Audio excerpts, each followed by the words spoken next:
Je suis un peu inquiet du fait que ce soit une opération militaire ou une guerre qui n'ait pas d'objectif. D'ailleurs, Oui. Trump zigzague entre différents objectifs. À chaque fois qu'on entend, il parle de quelque chose d'autre. Est-ce qu'il s'agit d'imposer par la force un accord sur le nucléaire au leadership iranien? Est-ce qu'il s'agit de remplacer ou de tuer Khamenei? Est-ce qu'il s'agit de simplement d'apporter un soutien plus ou moins symbolique aux manifestants? Cela va créer un problème de durée du conflit. Nous avons le plaisir d'être en ligne avec Jonathan Keller. Jonathan, bonjour, Boker Tov. Boker Tov. Merci d'être avec nous ce matin. Je rappelle que vous êtes expert sécuritaire, ancien officier des services de renseignement militaire israélien. Avec vous, je voudrais que d'abord on fasse le point sur ce qui se passe dans le dossier iranien. Vous avez le sentiment que l'on approche d'une opération militaire américaine et qu'il y a des préparatifs particuliers ici en Israël pour faire face à une éventuelle riposte de la part des Iraniens? Oui, alors j'ai tout à fait le sentiment que l'on approche vers une attaque. Hier, Trump a parlé du temps qui passe et d'un éventuel ou de souhait d'avoir un accord sur le nucléaire. Tout le monde comprend bien que cet accord est encore très lointain. Cela va être difficile à Trump de faire aujourd'hui retour arrière sur les préparatifs américains qui ont été pris, sur les déclarations qui ont été lancées dans les médias. Et même si bon, Trump peut toujours surprendre, et Trump pourra toujours rationaliser et expliquer n'importe quelle décision à son public et à lui-même, mais tout de même, je crois que cette fois-ci, les Américains ont bien un pied dans cette nouvelle opération militaire qui va être lancée contre l'Iran. Alors, Du côté, oui. je voudrais essayer de mieux comprendre. En juin dernier, ce sont les Israéliens qui ont initié, on va dire, une opération militaire contre des cibles iraniennes, et les Américains qui ont rejoint Israël, qui étaient sur la vague, qui surfaient sur une vague extrêmement positive. Là, on ne comprend pas très bien pourquoi ce sont les Israéliens qui sont à la traîne. Pourquoi il n'y a pas, de la part d'Israël, une volonté offensive, afin peut-être même de surprendre les Iraniens? Alors, je pense que Israël a raison de jouer sur ou de parier sur un éventuel scénario dans lequel il n'y aurait pas d'engrenage direct entre Israël et l'Iran. Si les Américains sont capables de faire notre travail à notre place, pourquoi pas? Ils ont d'abord une force de frappe qui est supérieure à celle de Tsahal, il faut le rappeler, et puis ils prennent moins de risques. En fin de compte, ni les citoyens américains ne seront pas touchés par les réponses iraniennes. Donc, si les Américains sont capables de faire ce que nous voulions faire depuis le début, pourquoi pas? Il existe un scénario dans lequel Israël se tient certes aux côtés des Américains, mais sans implication directe dans le conflit. Et il y a une autre condition qui doit être réunie, c'est que les Iraniens ne cèdent pas à la tentation de répondre en tirant sur Israël, de répondre aux frappes américaines. Donc ce scénario existe. Je ne pense pas que ce soit le scénario le plus plausible, mais je crois qu'il existe et que la politique, ou du moins ce qui paraît être la politique actuelle d'Israël, c'est-à-dire que nous rentrerons dans ce conflit à partir du moment où nous serons touchés par des missiles iraniens, est la bonne politique. Qu'est-ce que l'on attend maintenant, à votre avis? Alors c'est évidemment la question que tout le monde se pose. Je suis un peu inquiet du fait que ce soit une opération militaire ou une guerre qui n'ait pas d'objectif. Euh, D'ailleurs, Oui. Trump zigzague entre différents objectifs. À chaque fois qu'on entend, il parle de quelque chose d'autre. Est-ce qu'il s'agit d'imposer par la force un accord sur le nucléaire au leadership iranien?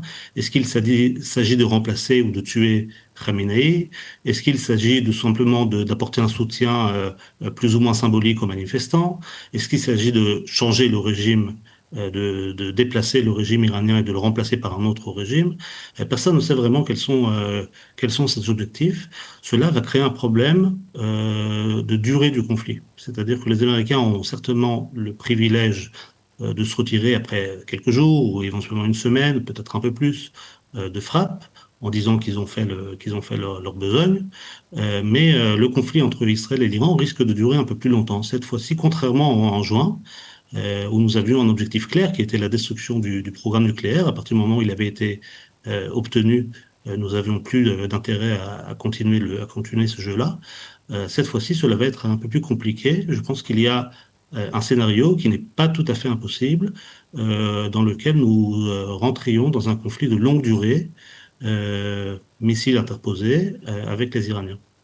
Ça veut dire les Iraniens tireraient des missiles et nous riposterions avec des avions de chasse qui bombarderaient? Exactement. Alors maintenant, il faut aussi regarder la question des capacités. Oui. Il y a un scénario optimiste dans lequel nous sommes capables de créer une réelle synergie entre les frappes américaines et les frappes israéliennes, ayant un effet amplificateur et tout en étant capable de frapper l'Iran de façon beaucoup plus conséquente que ce que l'on a fait en juin. Mais il y a aussi un scénario pessimiste. Le scénario pessimiste dit que, de un, il est possible qu'il y ait des manques dans les stocks de systèmes de défense israéliens. Mhm. Cela veut dire que très vite, nous serons amenés à avoir une politique sélective de défense. Autrement dit, le gouvernement israélien et l'armée diront à leur public qu'il y a des régions entières du pays qui ne seront plus protégées par le dôme de fer ou par Retz. Et d'un autre côté, pense qu'il faut prendre au sérieux les menaces iraniennes, comme quoi cette fois-ci, ils iront all out au niveau de leur capacité. Je vous rappelle qu'en juin, bizarrement, et personne n'a de réponse à cette question.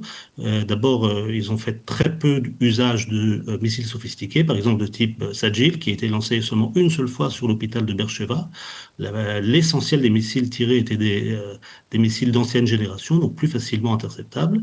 Euh, leurs salves de missiles, par exemple, n'ont jamais excédé une cinquantaine de missiles. Les Iraniens étaient censés être capables de tirer des salves de missiles beaucoup plus grandes. Ça paraît être des questions techniques, mais en gros, cela veut dire, cela peut, nous avions eu 26 morts en juin, nous pouvons terminer ce conflit avec un nombre malheureusement beaucoup plus important.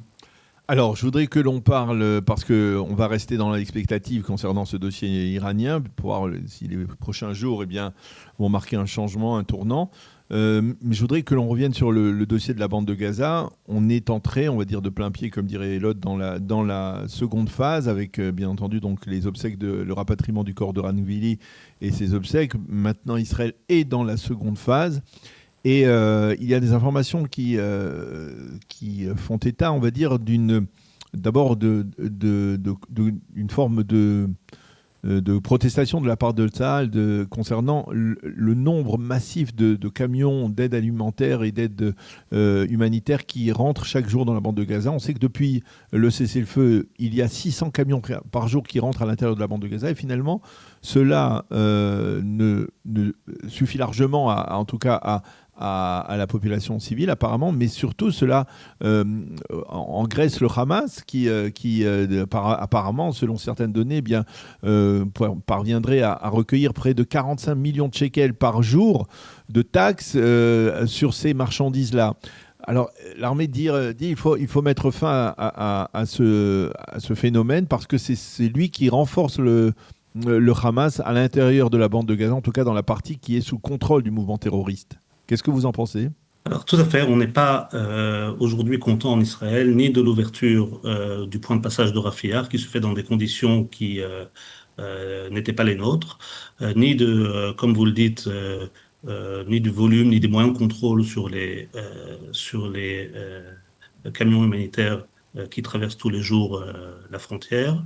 Euh, Ni sur le fait que, par exemple, le contribuable israélien va payer, et ça a été accepté, va payer pour une partie des réparations de villes à l'intérieur de la bande de Gaza. Par contre, nous sommes en mésentente complète avec l'administration Trump sur ce sujet. À partir du moment où nous avons signé le plan de paix de Trump, il fallait comprendre que telles étaient les conditions. Les Américains ont l'intention de reconstruire la bande de Gaza. Pour reconstruire la bande de Gaza, il faut le financer et donner des moyens à la population locale qui sont encore sous le contrôle du Hamas. Tout cela a été su il y a déjà quelques mois lorsqu'on a signé ce plan. Euh, je pense que ce n'est pas forcément la bonne politique d'essayer euh, euh, de remettre en question certaines clauses, de remettre en question certaines politiques. L'accord que nous avons signé. Nous avons aussi cédé une partie de notre souveraineté. Je vous rappelle cette base à Kiryat Gat, d'ailleurs dans laquelle notre Premier ministre n'a pas encore visité, que notre Premier ministre n'a pas encore visité, qui prend des décisions au jour le jour sur la façon dont la bande de Gaza va être reconstruite de Kiryat Gat. Mais Euh, finalement, mais donc, finalement lorsque on émet des critiques à ce sujet, finalement, c'était un deal à prendre ou à laisser. C'est-à-dire que c'était le deal qui a permis la libération de tous les otages vivants et finalement, au bout du compte, le rapatriement de tous les corps des otages assassinés. C'est difficile aujourd'hui, rétroactivement, de dire c'était une erreur d'avoir conclu un tel deal, n'est-ce pas? alors, erreur, c'est une question beaucoup plus stratégique. Oui. Moi, personnellement, lorsqu'il a été signé, j'étais très critique de certaines clauses de ce deal, même s'il avait pour mérite, effectivement, de terminer une guerre qui avait perdu sa vélicité et perdu sa raison d'être. Tout le monde avait un peu le sentiment qu'on était embourbé dans la boue dans la bande de Gaza, sans issue possible. Et donc, effectivement, hormis le retour des otages, qui est évidemment positif, ce plan avait pour mérite de mettre fin à cette guerre. Maintenant, si l'on regarde les technicités de ce plan, alors oui, il y avait dès le début des questions on ne peut plus problématiques sur l'avenir que nous allons construire avec nos voisins palestiniens à Gaza. Oui, justement, et l'autorité palestinienne qui semble vouloir s'imposer, en particulier dans sur le poste de passage de Rafihar. Vous pensez que quelque part, l'autorité palestinienne, c'est un moindre mal? Par exemple, ça peut freiner une pénétration plus intense de la part des Turcs ou des Qataris? Alors, je ne sais pas si ça peut freiner les Turcs ou les Qataris, mais je pense que c'est relativement une bonne nouvelle. Euh, Personne ici n'est un grand fan ni d'Abou Mazen ni de l'autorité palestinienne dans son ensemble.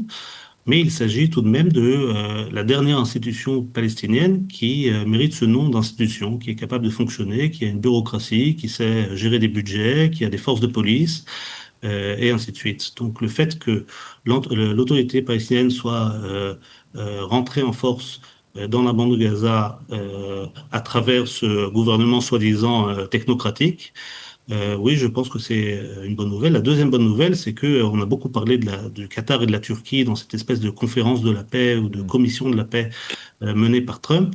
Ce qu'il faut dire, c'est que pour l'instant, ce comité de la paix, il n'a aucune responsabilité. C'est un club de milliardaires et de pays prêts à donner des milliards de dollars qui vont se rencontrer 2 fois par an pour parler de la situation.